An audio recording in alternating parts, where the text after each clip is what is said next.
Assalamualaikum warahmatullahi wabarakatuh. Para sahabat pecinta sejarah yang budiman, berjumpa lagi di channel kita, channel Dunia Sejarah. Pada kesempatan ini kita telah sampai pada episode yang ke-16, dan pada kesempatan ini akan membahas tentang peristiwa perang Uhud antara pasukan kaum muslimin dan pasukan kaum Quraisy. Semoga kajian ini menambah ilmu dan wawasan untuk kita, dan kita bisa mengambil hikmah dan pelajaran darinya. Kemunculan Nabi yang dinanti merupakan peristiwa besar yang telah dipersiapkan inayah ilahiyah bagi manusia. Berita itu telah termaktub dalam setiap agama, baik lewat tanda-tanda ataupun nubuat kabar gembira. Seluruh ayat-ayat itu memiliki kesamaan dalam mengabarkan datangnya peristiwa luar biasa ini. Namun orang-orang Yahudi terguncang saat melihat agama baru ini mengungguli agama mereka. Padahal Rasul yang dinanti untuk memberi kabar gembira telah nyata dan datang. Rupanya agama baru ini datang dengan mengakhiri era kenabian dari keturunan Israel. Para pendeta mereka menolak dan membangkang demi menjaga eksistensi kedudukan Yahudi, baik dari sisi agama maupun dunia. Terlebih setelah Nabi mengubah perhatiannya ke Masjidil Haram, setelah Allah Subhanahu wa Ta'ala memerintahkan kaum muslimin mengganti kiblat dari Masjidil Aqsa ke Masjidil Haram. Dengan demikian, Muhammad telah memutuskan keutamaan Bani Israel selamanya. Sejak itu mereka sangat mendengki, mendendam, dan mengingkari beliau. Hati mereka dipenuhi kesumat, benci, dan amarah. Kelakuan mereka disokong oleh orang-orang munafik yang terusik dengan bersinarnya bintang Muhammad sallallahu alaihi wasallam. Sementara itu, sikap kaum muslimin terhadap mereka juga bermacam-macam. Ada yang tidak mampu menghadapi hasutan mereka, maka mereka itulah muslim zahirnya saja. Ada pula yang percaya begitu saja atas apa yang mereka ucapkan. Orang-orang munafik ini bagaikan lintah yang mengisap hingga ke dalam tulang, memecah belah semangat kaum muslimin dan membuat keraguan pada mereka. Rasulullah Shallallahu Alaihi Wasallam senantiasa menghindari untuk mengungkap jati diri mereka. Namun Al-Quran mengekspos dan menyingkap kedok mereka. Kemenangan kaum muslimin di Mekah juga merupakan pukulan keras bagi orang-orang musyrik di Madinah. Mereka melihat bahwa kian hari kian tersingkaplah niat buruk yang mereka upayakan untuk disembunyikan. Mulailah mereka beralih menggabungkan diri dengan komplotan orang-orang munafik. Mereka mengaku berdamai dalam zahir, tetapi mendendam permusuhan dalam batin. Terhadap munafikin, Rasulullah Shallallahu Alaihi Wasallam berinteraksi dengan mereka hanya berdasarkan apa yang tampak dari ucapan dan menyerahkan maksud terpendam mereka kepada Allah Subhanahu wa Ta'ala. Beliau tidak pernah mengafirkan seseorang atau memusuhi salah seorang di antara mereka secara terang-terangan. Meskipun begitu, beliau senantiasa waspada kepada mereka. Betapa Rasulullah Sallallahu Alaihi Wasallam berharap mereka dapat beriman sepenuhnya, tetapi jiwa-jiwa mereka tidak menyukai kebenaran dan kejujuran. Beliau juga mendamba kaum Yahudi untuk beriman. Namun jiwa-jiwa mereka digerogoti dengki hingga tak mungkin bagi mereka menyembunyikan perasaan mereka. Mulailah mereka terang-terangan menunjukkan permusuhan, bahkan sampai Ka'ab bin Al-Ashraf menyindir sinis usai kekalahan musyrikin pada perang Badar. Mereka yang kalah itu adalah para pemuka Arab dan orang-orang terhormat. Demi Allah, kalaupun memang Muhammad mengalahkan mereka, maka mereka yang di dalam tanah lebih baik dari yang di permukaan bumi. Dengan cepat kaum Yahudi membatalkan perjanjian damai antara mereka dengan Muhammad sallallahu alaihi wasallam. Yang pertama kali menunjukkan permusuhan adalah Bani Qainuqa, disulut oleh Ka'ab yang menghinakan kaum muslimin dan melecehkan kaum wanita mereka serta mencela Rasulullah sallallahu alaihi wasallam. Bahkan menghasut untuk membunuh beliau. Dia juga meratapi mereka yang terbunuh pada perang Badar dari kaum musyrikin. Bahkan dia juga pergi ke Mekah mengobarkan semangat Quraisy untuk kembali memerangi Rasulullah Sallallahu Alaihi Wasallam dan melampiaskan dendam mereka. Begitulah hubungan kaum muslimin dan Yahudi kian rumit dan pelik. Situasi semakin parah ketika seorang Yahudi melecehkan kehormatan wanita muslimah dengan mengaitkan pakaiannya hingga auratnya tersingkap. Melihat itu, seorang muslim lantas membunuh orang Yahudi si pelaku. Lalu, orang-orang Yahudi berkerumun dan membunuh muslim tersebut. Mulailah masing-masing pihak, baik Yahudi maupun muslim, memanggil saudara-saudaranya.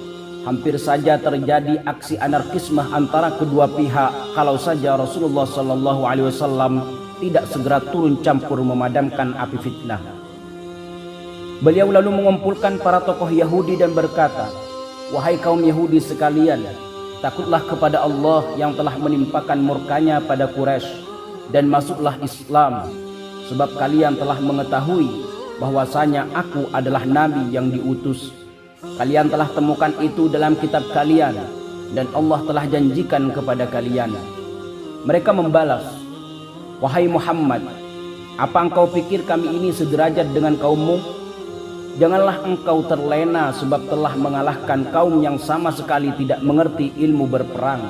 Adapun kami, demi Allah, jika engkau perangi kami, maka akan engkau ketahui bahwa kamilah sebaik-baik manusia." Demikianlah tantangan perang Bani Qainuqa terhadap Muhammad SAW dengan melanggar kesepakatan damai. Rasulullah mengingatkan mereka untuk berperang, tetapi mereka hanya berani berlindung di balik benteng mereka. Rasulullah lantas mengepung mereka selama 15 hari tanpa ada suplai air ataupun makanan. Ketika kepungan tak juga berhenti dan mereka tak kuat lagi bertahan, mulailah rasa takut hinggap di hati mereka yang pengecut. Mereka meminta damai dengan mengizinkan mereka keluar dari kota Madinah bersama istri dan seluruh anggota keluarga mereka. Adapun harta dan senjata mereka serahkan kepada Rasulullah SAW. Beliau mengabulkan dan memberi keleluasaan bergerak bagi mereka selama 3 hari sebelum pindah ke negeri Syam. Inilah kemenangan pertama kaum muslimin terhadap Yahudi yang juga tanpa pertumpahan darah. Tiada maksud Rasulullah SAW memaksa kaum Yahudi memeluk Islam. Beliau hanya berpegang teguh untuk menjalankan butir-butir kesepakatan damai. Di antara butir-butir itu adalah setiap pihak tidak boleh melindungi musuh bagi pihak lainnya dan harus bersatu padu untuk mempertahankan kota Madinah. Bagaimana bisa seorang Yahudi menghasut musyrikin di Mekah untuk kembali memerangi Muhammad SAW? Begitulah yang dilakukan pemimpin Bani Qainuqa, Ka'ab ibn al-Ashraf, sehingga kaum muslimin membunuhnya atas pengkhianatan dan pelanggaran terhadap perjanjian yang bunyinya sebagai berikut.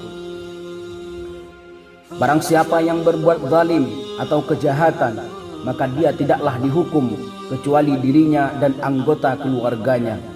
Dan barang siapa yang keluar dari Madinah, maka dia aman, dan yang menetap dia juga aman, kecuali bagi yang berbuat zalim dan kejahatan. Pasca pertempuran Badar, kaum Quraisy meratapi orang-orang yang terbunuh selama sebulan. Mereka terus memakai pakaian berkabung. Tak ada lagi gairah hidup kecuali melampiaskan dendam kepada Nabi Muhammad SAW dan para sahabatnya. Kampanye balas dendam ini dipimpin oleh Hindun bin Utbah dan suaminya Abu Sufyan. Mereka segera menggalang kekuatan Quraisy untuk mempersiapkan perang.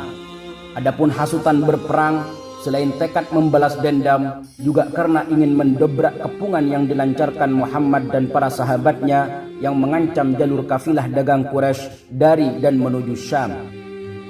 Sebelumnya, orang-orang Quraisy telah berupaya menempuh jalan yang tak terpakai di sepanjang gurun sebagai alternatif dari jalur kafilah biasanya.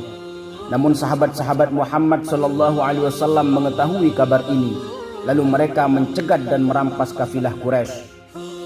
Dengan begitu, tak ada jalan lain bagi Quraisy selain berperang untuk membuka jalur niaganya dengan kekuatan. Mulailah mereka melakukan persiapan matang untuk memerangi muslimin di Madinah. Bahkan mereka meminta bantuan pada suku-suku Arab. Berbagai donasi mereka kumpulkan dari pendukungnya selama setahun. Setelah lengkap, akhirnya mereka berangkat dengan kekuatan laskar 3.000 pasukan dengan persiapan matang dan mobilisasi terbaik. Di antara pasukan tersebut terdapat 200 tentara berkuda dan 700 orang memakai baju besi. ditambah dengan sekelompok besar dari tentara budak. Kaum wanita dan remaja juga turut serta bersama tentara untuk menaikkan semangat pasukan. Pimpinan tertinggi laskar Quraisy adalah Abu Sufyan bin Harb. Pembawa panjinya adalah Thalhah bin Abu Thalhah. Sayap kanan dipimpin Khalid bin Walid. Sayap kiri dikomandoi Ikrimah bin Abu Jahal. Dan pasukan pejalan kaki dipimpin oleh Safwan bin Umayyah.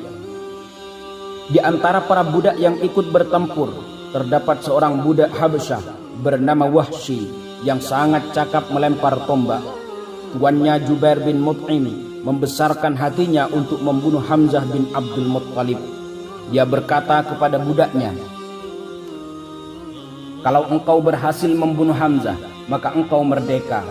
Hal serupa pula yang dijanjikan Hindun bin Utbah pada Wahsy. Orang-orang Quraisy sejak awal menargetkan tubuh Rasulullah SAW sebagai sasaran. Lalu kepala-kepala sahabat, sebagaimana mereka dahulu memisahkan kepala pemuka mereka di perang Badar, mereka menerapkan segala kewaspadaan dan kehati-hatian agar dapat melancarkan serangan dadakan di dalam rumah kaum muslimin sendiri. Namun Abbas bin Abdul Muttalib mengirimkan surat ke Madinah mengabarkan dan memperingatkan pergerakan Quraisy serta rencana mereka. Rasulullah SAW lantas bertanya kepada para sahabatnya, "Berikanlah pendapat kalian kepadaku." Kaum muslimin berselisih pendapat, apakah mereka berangkat berperang menghadapi musuh di padang pasir atau menetap di Madinah menunggu datangnya musuh sehingga mereka dapat memerangi Quraisy di jalan-jalan Madinah.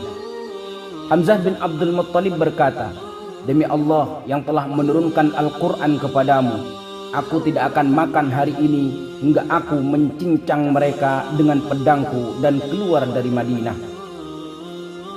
Nu'man bin Malik berkata, "Wahai Rasulullah, mengapa engkau haramkan kami memasuki surga? Demi Allah yang tiada Tuhan selainnya, aku benar-benar ingin memasukinya." Rasulullah SAW bertanya, "Dengan apa?" Dia menjawab, "Aku adalah orang yang mencintai Allah dan Rasulnya, dan aku tidak akan melarikan diri saat pasukan maju bertempur." Ayyash bin Aus berkata, "Aku tidak suka orang-orang Quraisy pulang ke rumahnya, lantas mereka berkata, 'Kami telah mengepung Muhammad di benteng-benteng dan dataran tinggi Yathrib, maka jadinya mereka akan besar kepala terhadap kita. Padahal mereka telah menjejakkan kaki di perkebunan kurma kita. Jika tidak kita bersihkan mereka dari sana, maka kita tak akan lagi bercocok tanam.'" Abu Sa'ad bin Khaythamah berkata, "Engkau telah mencelaku karena aku luput dari perang Badar, padahal aku sangat ingin ikut serta. Saat itu aku dan anakku ingin berangkat ke Badar, tetapi yang keluar adalah anak panah anakku, dan aku terpaksa menjaga keluargaku. Lalu Allah mengaruniakan syahid kepada anakku, padahal aku sangat menginginkannya. Tadi malam aku bermimpi berjumpa anakku, dan wajahnya indah sekali. Dia berjalan menyusuri buah-buah surga dan sungai-sungainya. Dia berkata kepadaku, 'Seharusnya engkau menemaniku di surga, sebab aku telah mendapatkan apa yang dijanjikan Rabbku kepadaku adalah benar.' Maka wahai Rasulullah, betapa aku ingin menemaninya di surga. Usiaku sudah senja, tulangku pun sudah rapuh, dan aku sangat ingin menemui Rabbku. Mohon doakanlah wahai Rasulullah agar dia menganugerahiku syahid dan menemani anakku Sa'ad di surga." Nabi SAW berpendapat bahwa sebaiknya tetap di Madinah hingga datangnya musuh, sebagaimana yang dimintakan juga oleh Abdullah bin Ubay. Namun pendapat mayoritas menghendaki untuk menemui musuh di luar Madinah. Hal ini berangkat dari kerinduan akan surga dan segala nikmatnya, serta keengganan duduk menanti datangnya musuh di negeri sendiri. Maka menanglah pendapat yang menginginkan keluar berperang, dan Rasulullah mematuhi pendapat tersebut, sebab itu adalah suara mayoritas. Beliau senantiasa melakukan musyawarah pada hal-hal yang belum diturunkan wahyu kepadanya.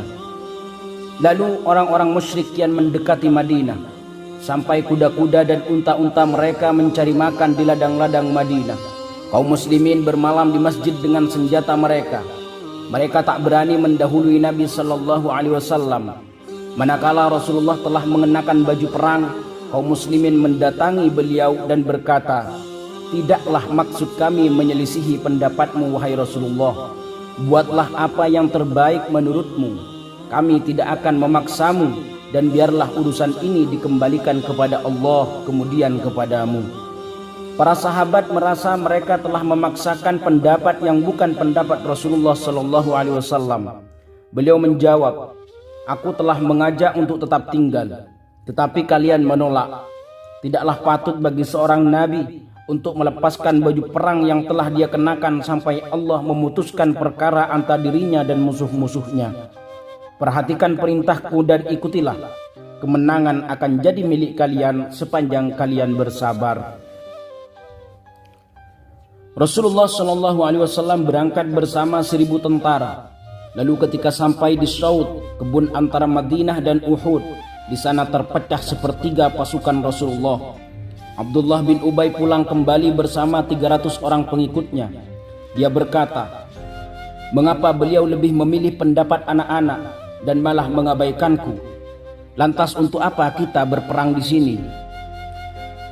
Sahabat Abdullah bin Umar mencoba mencegah kepergian mereka agar tidak melanggar perjanjian bersama Rasulullah SAW. Lebih-lebih saat musuh berada di gerbang pintu, mereka membalas dengan kasar, "Kalau memang tahu ada perang, maka kami akan mengikuti kalian."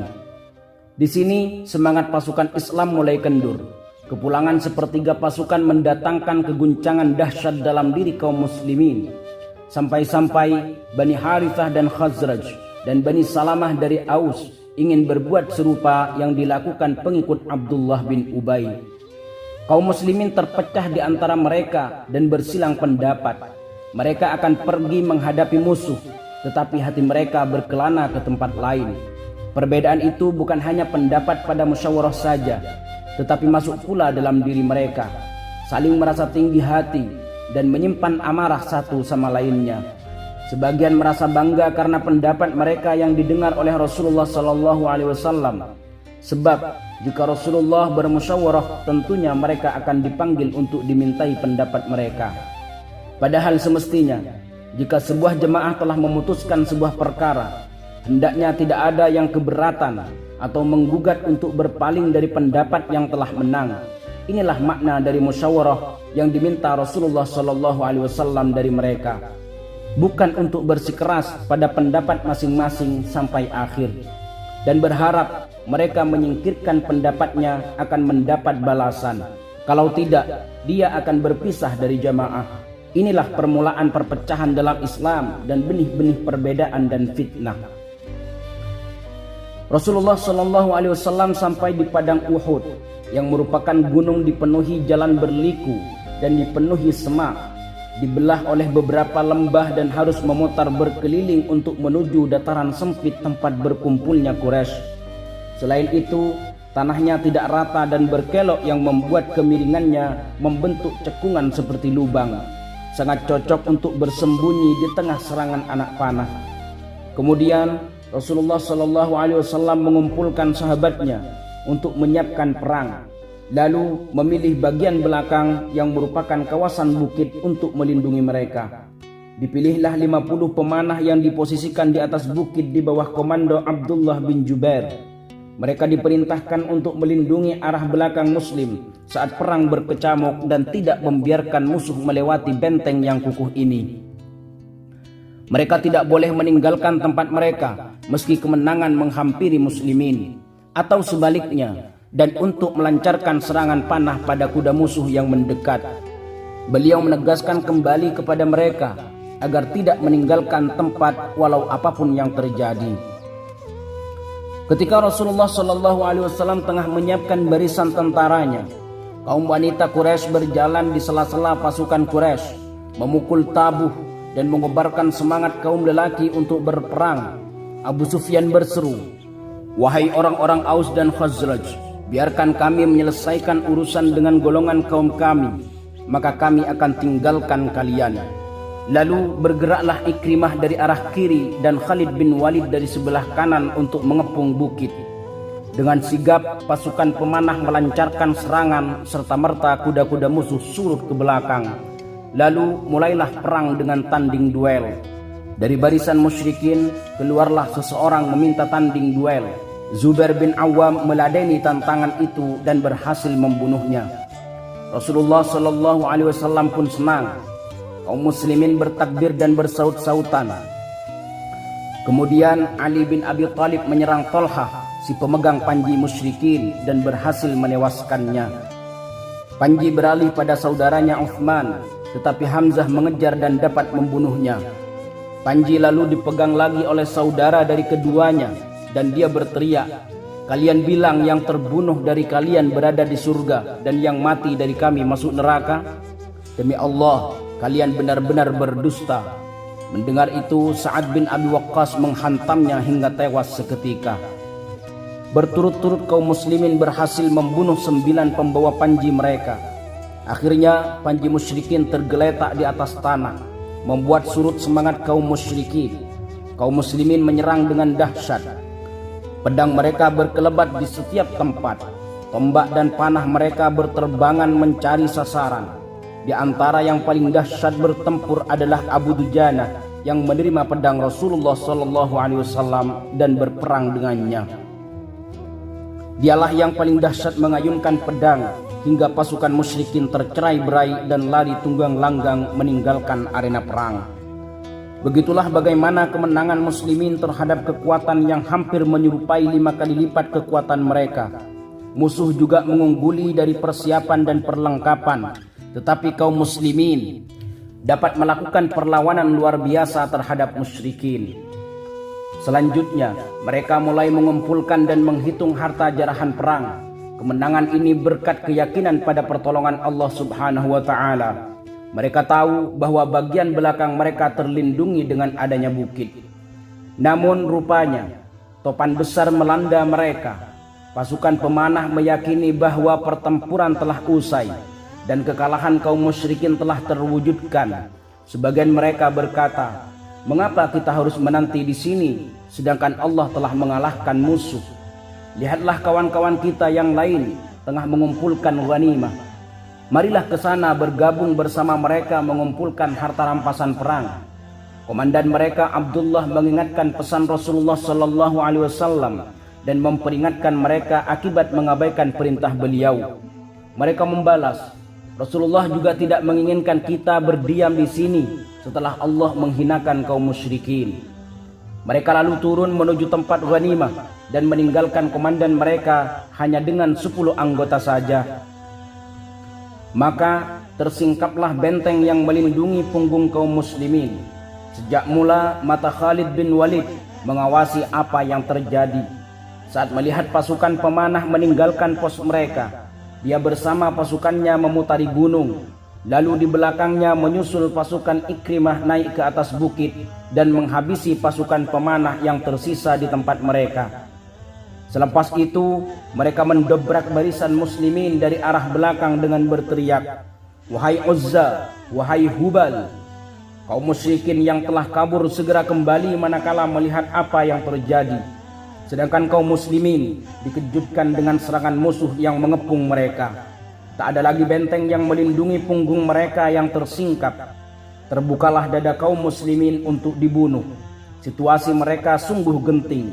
Mereka melakukan perlawanan tanpa komando. Sampai sebagian mereka ada yang saling membunuh lainnya tanpa mereka sadari. Di tengah kekacauan ini, seseorang berteriak di antara kerumunan bahwa Nabi Muhammad SAW telah mati terbunuh. Kian paniklah kaum muslimin. Mereka sangat terguncang. Kegagalan sangat jelas meliputi mereka dan surutlah semangat tempur dalam diri mereka. Di antara mereka ada yang memilih melarikan diri, ada yang tetap berjuang mempertahankan diri, ada pula yang melawan hingga terbunuh. Ada pula yang terbawa kepanikan hingga tak tahu harus berbuat apa. Berbaliklah semangat perang menjadi mempertahankan diri untuk hidup dari yang sebelumnya berjihad karena Allah Subhanahu wa Ta'ala.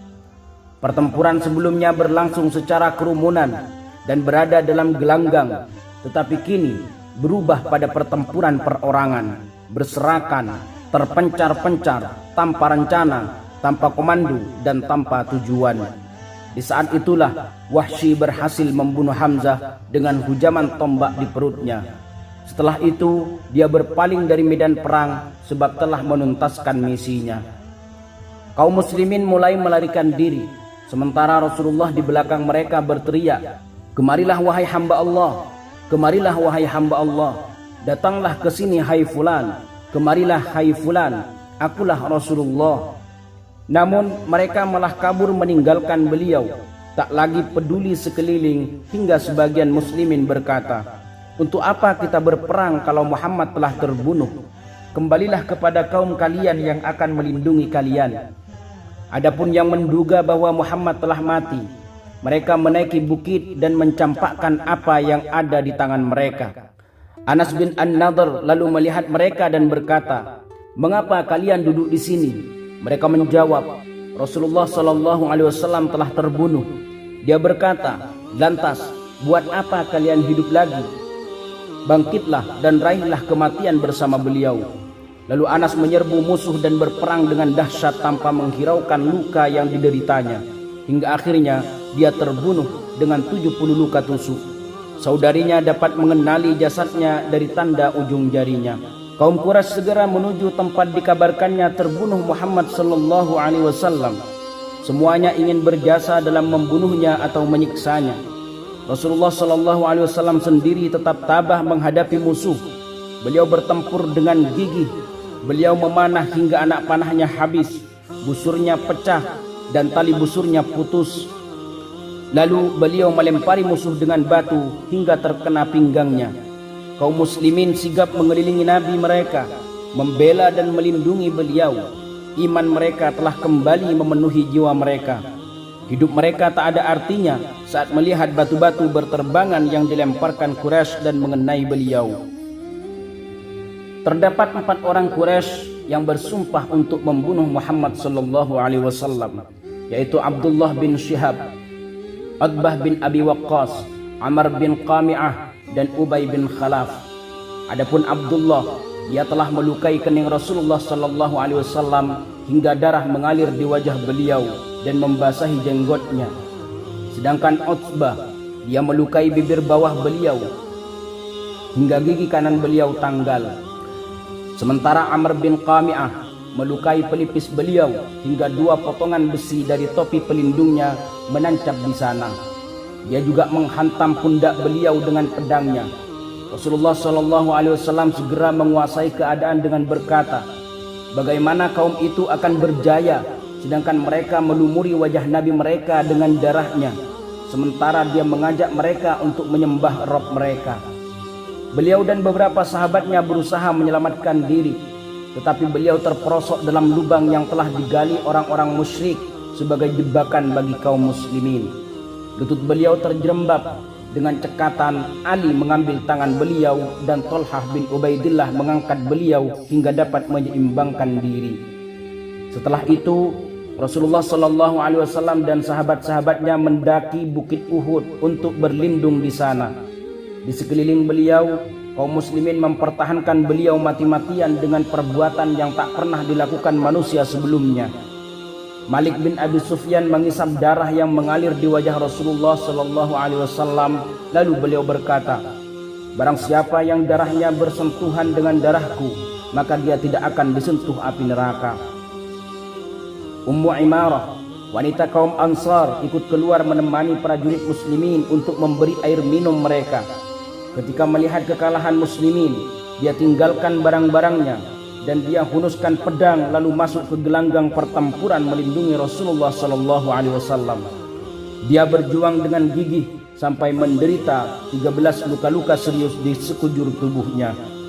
Melihat itu, Rasulullah SAW berkata, "Tidaklah aku melihat ke kiri dan ke kanan, melainkan kulihat dia senantiasa melindungi diriku." Abu Dujanah menamingkan dirinya untuk melindungi Rasulullah SAW. Punggungnya menjadi perisai hingga banyak anak panah menancap di sana. Sahabat Sa'ad bin Abi Waqqas berada di samping Muhammad SAW melindungi beliau, membidik musuh dengan anak panahnya, sedangkan beliau membantu memberikan anak panah. Beliau berkata kepadanya, "Bidiklah yang keras, ayahku dan ibuku menjadi tebusanmu." Para sahabat yang bersama Rasulullah sallallahu alaihi wasallam di saat genting itu berjumlah 10 orang yang berjanji siap mati demi beliau, membentuk lingkaran melindungi beliau, menahan serbuan musuh yang datang dari berbagai arah. Thalhah bin Ubaidillah mati-matian melindungi Rasulullah. Dia terus mengayunkan pedang melindungi beliau dari depan, belakang, kanan, dan kiri, mengitari beliau dan menjadikan dirinya sebagai tameng pelindung. Hantaman pedang memangsanya dan anak-anak panah menghujaninya. Perisai manusia ini terus bertahan melindungi Rasulullah hingga kaum musyrikin berpaling dari mereka. Rasulullah sallallahu alaihi wasallam bersabda, telah diwajibkan surga bagi Thalhah. Beliau juga bersabda, barang siapa yang mau melihat syahid yang berjalan di muka bumi, maka hendaklah melihat kepada Thalhah bin Ubaidillah. Sahabat Syammas bin Uthman melindungi Rasulullah sallallahu alaihi wasallam dengan pedang dan menjadikan dirinya tameng bagi beliau hingga dia terbunuh. Sahabat Abu Thalhah adalah pemanah yang ulung. Dia terus memanah musuh dari hadapan Rasulullah sallallahu alaihi wasallam dan bidikannya tak pernah meleset. Manakala Rasulullah melihat sahabat yang lain membawa kantung anak panah, beliau berkata, "Berikanlah kepada Abu Thalhah." Setiap kali Abu Thalhah melepaskan anak panah, Rasulullah melihat dari belakangnya untuk melihat melesatnya anak panah. Lalu Abu Thalhah berkata, "Wahai Nabi Allah, demi ayah dan ibuku, janganlah engkau lihat, sebab nanti akan terkena panah musuh. Biarlah tubuhku menjadi tubuhmu dan wajahku tebusan untuk wajahmu." Mus'ab bin Umair juga terbunuh saat melindungi Rasulullah ketika dia menangkis sebuah tusukan.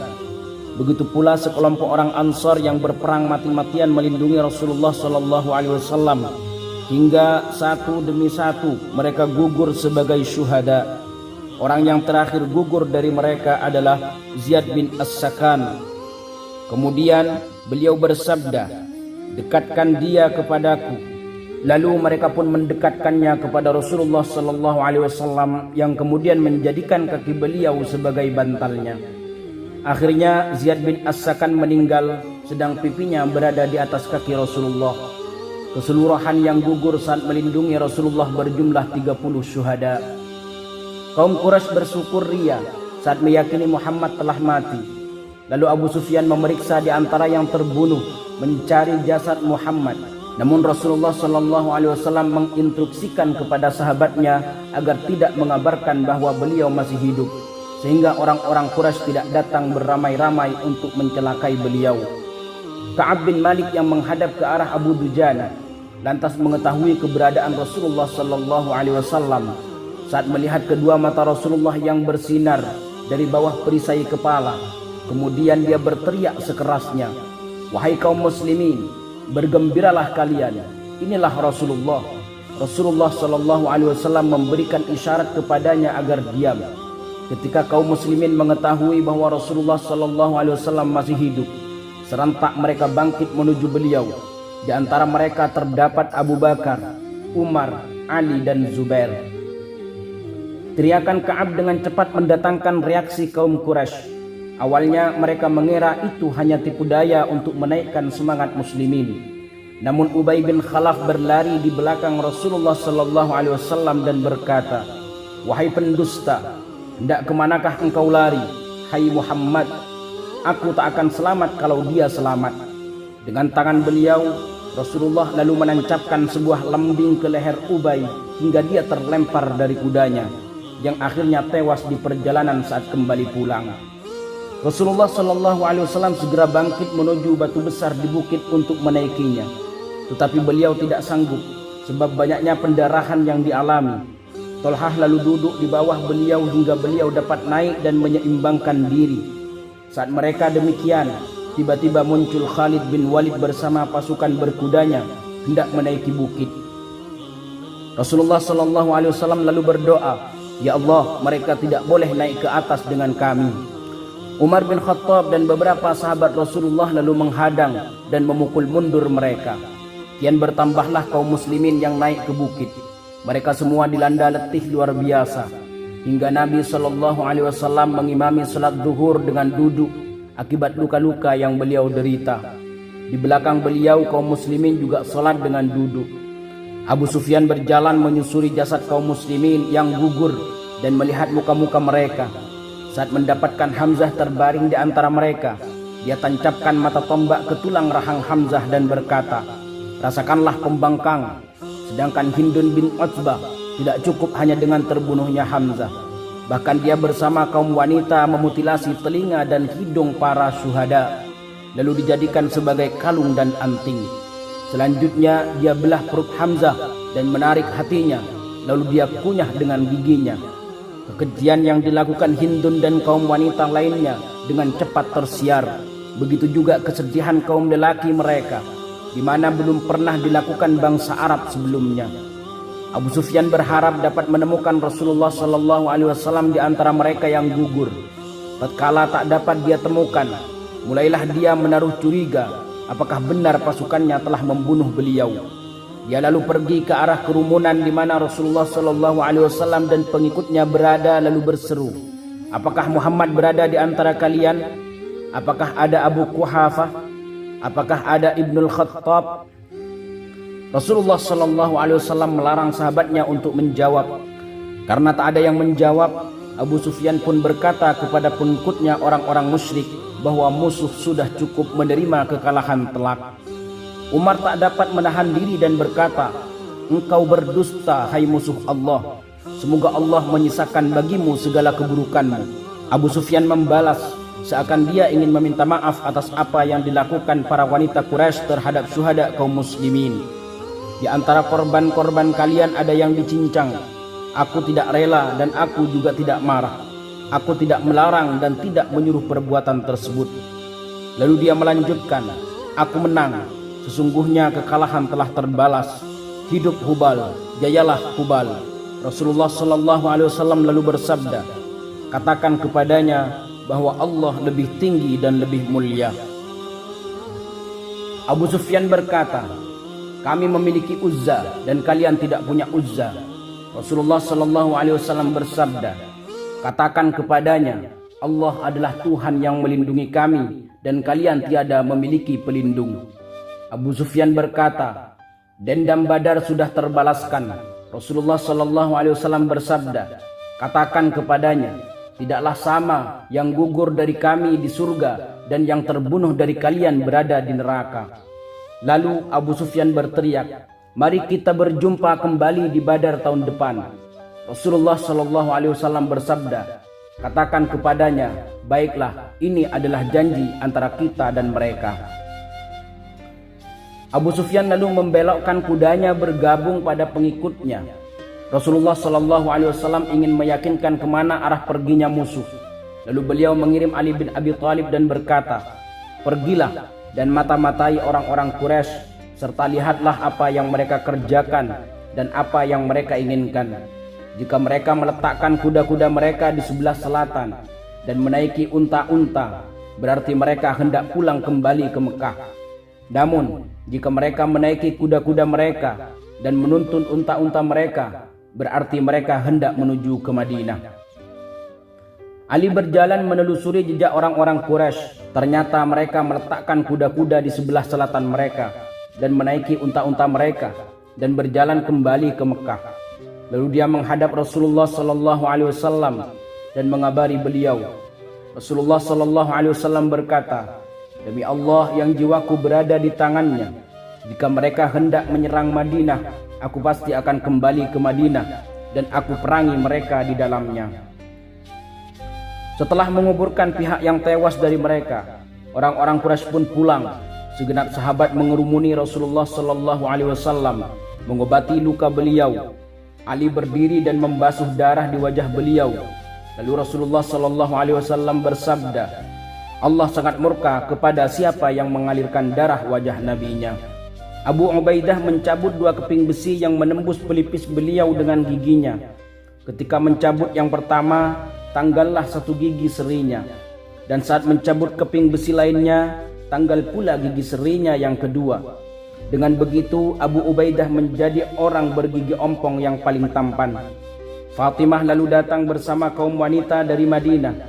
Saat melihat darah mengalir di wajah Rasulullah SAW, Dia menangis dan memeluk beliau. Kemudian dia basuh darah di wajah beliau dan mengusapnya, tetapi masih mengeluarkan darah. Lalu dia ambil sepotong tikar dan dibakar hingga berwarna kelabu, lalu ditempelkan pada bagian luka hingga darah tak lagi keluar. Rasulullah SAW bersama kaum muslimin kemudian turun dari gunung ke tanah luas untuk mengubur para syuhada. Beliau terus mencari di mana jasad pamannya Hamzah. Saat beliau melihat kondisinya yang tercabik-cabik bagian perutnya, beliau sangat terpukul dan bersedih begitu dalam. Dia berkata, "Tidak akan ada lagi yang menimpa sepertimu selamanya. Aku tak pernah marah semarah-marahnya selain daripada ini."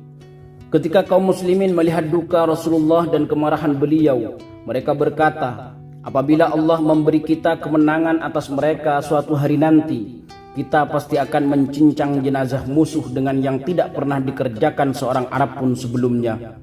Beliau lalu memerintahkan untuk mengafani Hamzah, kemudian menselatkannya lalu dikebumikan.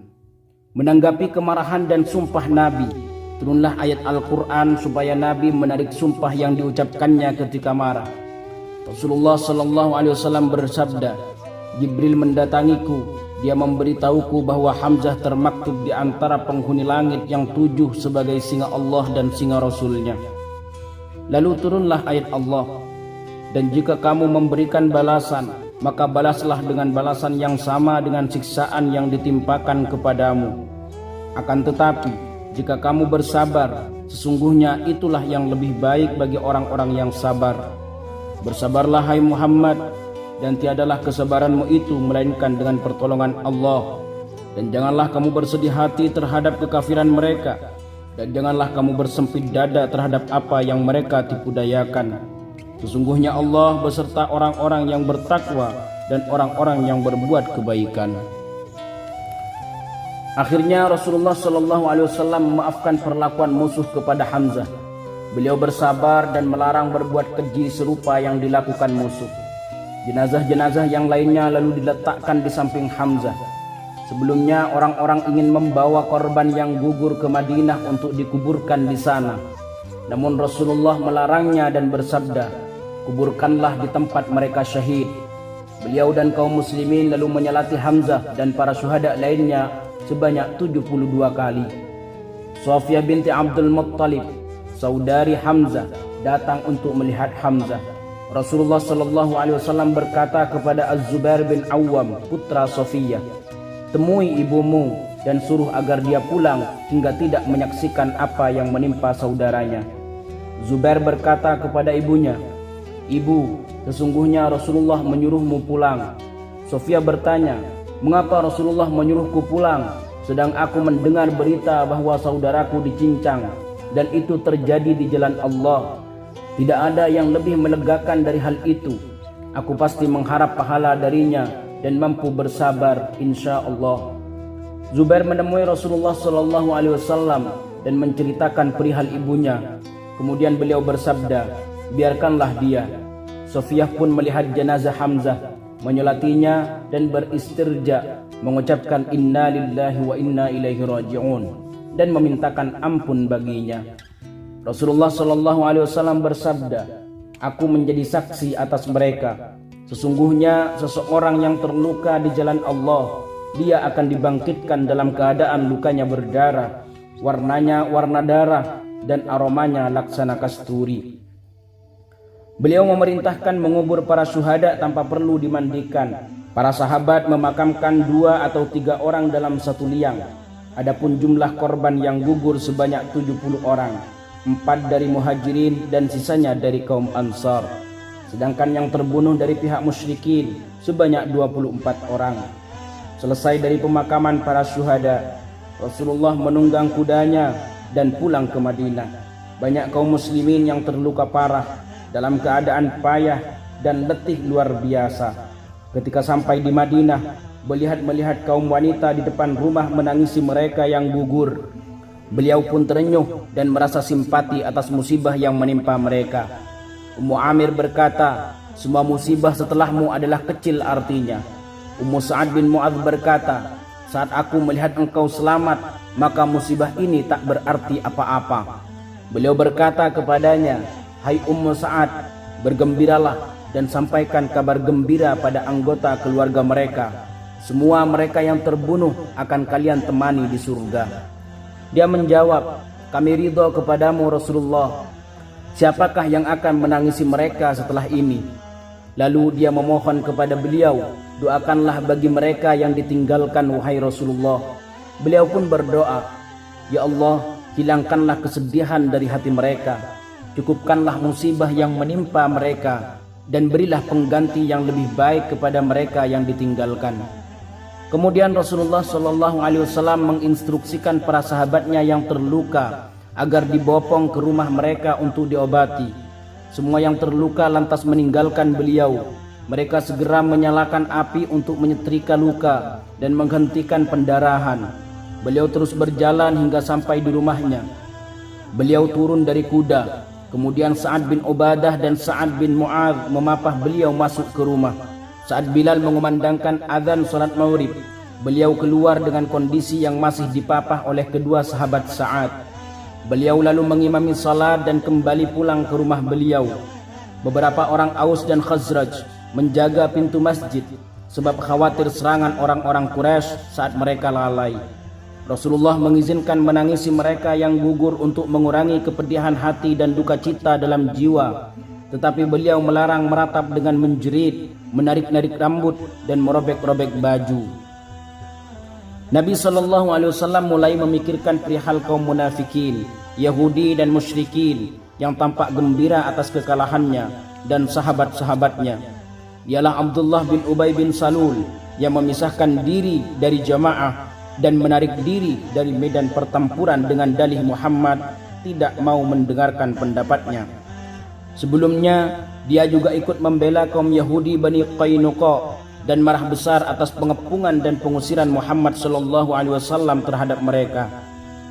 Ketika orang-orang mengetahui apa yang Ibnu Ubay lakukan pada perang Uhud, mereka mencibirnya dengan keras, "Celakalah engkau, mintalah kepada Rasulullah agar memintakan ampunan untukmu." Namun dia malah menghardik, "Demi Allah, aku tak butuh dia memohonkan ampunan untukku." Begitulah sikap dari pemimpin munafikin yang terang-terangan memusuhi Rasulullah SAW. Kaum Yahudi juga tak dapat menyembunyikan kegembiraan mereka atas kekalahan muslimin. Sebelumnya orang-orang Ansar telah berkata kepada Rasulullah SAW menjelang perang Uhud, "Wahai Rasulullah, apakah kita tidak meminta bantuan pada sekutu kita dari kaum Yahudi?" Beliau menjawab, "Kita tidak membutuhkan mereka. Hanya ada Mukhairik, seorang pendeta yang berkata kepada kaumnya sebelum pertempuran, 'Wahai kaum Yahudi sekalian, demi Allah kalian telah mengetahui bahwa membantu Muhammad adalah sebuah keharusan.' Mereka menjawab, 'Bukankah ini hari Sabtu?' Dia berkata, 'Tidak ada Sabtu bagi kalian saat ini.' Lalu dia mengambil pedang dan perbekalannya dan berkata, 'Kalau aku gugur, maka hartaku untuk Muhammad. Terserah kepadanya hendak dia buat apa saja.' Kemudian dia bergabung bersama Rasulullah SAW dan berperang hingga terbunuh. Rasulullah lalu bersabda, 'Mukhairik adalah sebaik-baik orang Yahudi.' Sementara itu ada seorang laki-laki Madinah bernama Quzman ikut berperang bersama Rasulullah SAW dan terbunuh akibat luka-luka parah. Namun Rasulullah berkata, dia berada di neraka. Terkejutlah kaum muslimin, terlebih setelah melihat kegigihan Quzman berperang. Mereka berkata kepada Quzman sebelum matinya, 'Demi Allah, engkau telah berjuang dengan luar biasa, bergembiralah.' Dia menjawab, 'Dengan apa aku bergembira? Demi Allah, sesungguhnya aku berperang hanya demi kepentingan kaumku. Kalau bukan itu, aku tak akan mau berperang.' Ketika tak tahan pada derita lukanya, dia mengambil anak panah dari kantung panah dan melakukan bunuh diri dengannya. Demikianlah tempatnya Quzman berada di neraka. Adapun Usairim dari Bani Abdul Ashhal, sebelumnya dia menolak masuk Islam, lalu kemudian memeluk Islam dan berperang bersama Rasulullah hingga gugur. Rasulullah SAW berkata, 'Sungguh dia termasuk penghuni surga.' Sahabat Amr bin Jamuh adalah orang yang pincang. Saat perang Uhud keluarganya menahannya. Mereka berkata, sungguh Allah Azza wa Jalla telah memaafkanmu karena kondisimu. Lalu dia mendatangi Rasulullah SAW dan berkata, wahai Rasulullah, kaumku mencegahku pergi berperang bersamamu, tetapi demi Allah, aku ingin menginjak surga dengan kakiku yang pincang ini. Selanjutnya dia berperang bersama beliau hingga terbunuh pada perang Uhud. Lalu apa yang dilakukan Rasulullah SAW selepas kekalahan Uhud? Kalaulah ini akhir dari pertikaian, maka lemahlah posisi Muhammad SAW dan para sahabatnya di kalangan bangsa Arab. Kekuasaannya tak lagi disegani di Yathrib, sehingga akan menjadi bahan hinaan Quraisy, dan martabat muslimin pun direndahkan sedemikian rupa. Sebab para penyembah berhala kian berani menentang agama Allah. Oleh karenanya harus dilancarkan serangan berani dan cepat untuk membalikkan anggapan semua itu, supaya rasa takut hinggap dalam diri kaum Yahudi dan munafikin, serta wibawa dan kekuatan muslimin kembali pulih di Madinah. Serangan ini tak menunggu lama. Keesokan harinya setelah perang Uhud, sang muadzin Nabi memanggil kaum muslimin untuk melakukan serangan terhadap musuh, mengejar dan mengusir mereka. Namun yang boleh mengikutinya hanya mereka yang ikut pada perang Uhud. Beliau bersama para sahabatnya mengejar musuh untuk menakut-nakuti mereka, agar mereka berkesimpulan bahwa beliau masih memiliki kekuatan, dan apa yang menimpa para sahabat tidak melemahkan semangat mereka. Rasulullah SAW beserta para sahabatnya berjalan hingga tiba di Hamra'ul Asad.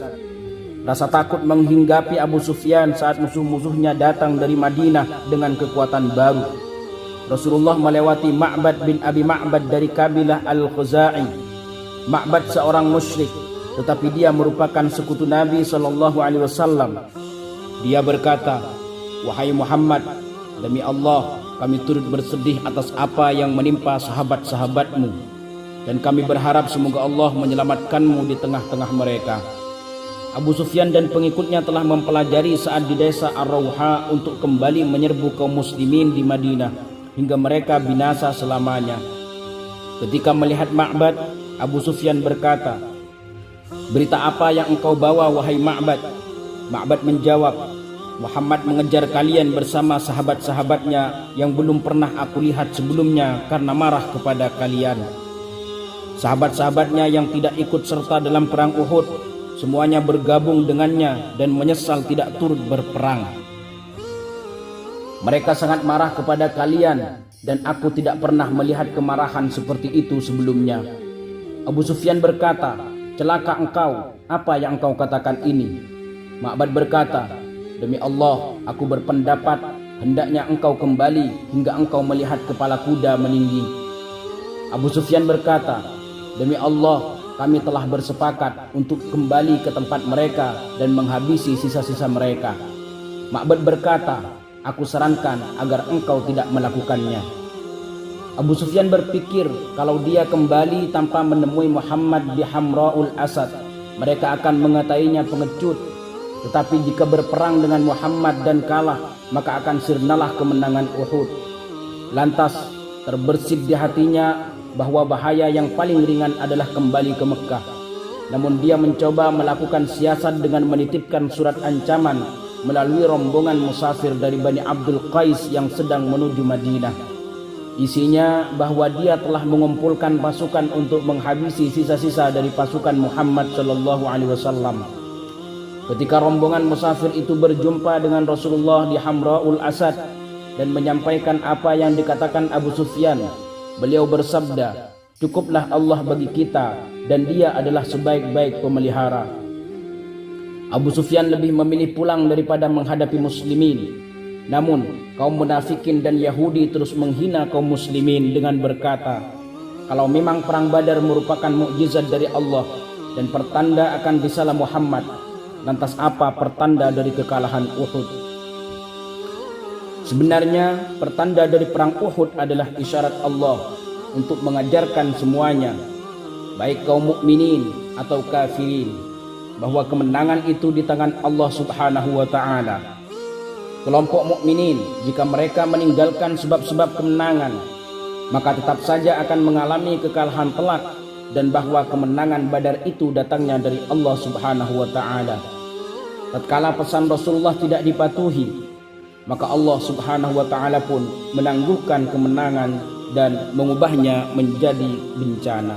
Para sahabat pecinta sejarah yang budiman, demikianlah kisah pertempuran perang Uhud antara pasukan kaum muslimin dan pasukan kaum Quraisy.